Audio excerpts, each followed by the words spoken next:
Maintenant, en Europe, on est très divisé sur la question de savoir s'il faut suivre ou non cet embargo américain. Certains pays comme l'Allemagne dépendent très largement du gaz russe, alors que c'est beaucoup moins le cas de la France. Oui, on va regarder ça à l'échelle de l'Europe. L'hydrocarbure représente 40% du gaz consommé. Objectif, réduire de 2/3. Il en sera largement question au sommet européen à Versailles à partir de demain. Maud Descamps, quelles sont les alternatives de la Commission européenne ?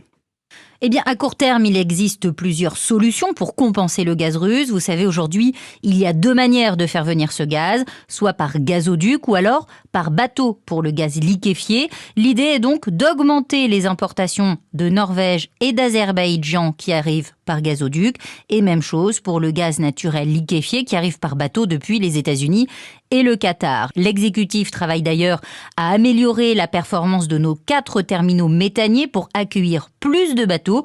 L'objectif serait de gagner entre 10 et 15% de capacité d'importation. Mais cela ne sera pas suffisant. Le gouvernement compte aussi faire la chasse au gaspillage, comprenez, faire baisser notre consommation de gaz. L'Agence internationale de l'énergie estime que baisser la température d'1 degré dans les bâtiments permettrait de diminuer de 10% notre consommation de gaz en provenance de Russie. Et puis, à plus long terme, d'autres chantiers vont être lancés ou accélérés, comme celui de la rénovation énergétique, du déploiement des énergies renouvelables ou encore du biométhane. Les précisions de Maud Descamps pour Europe 1.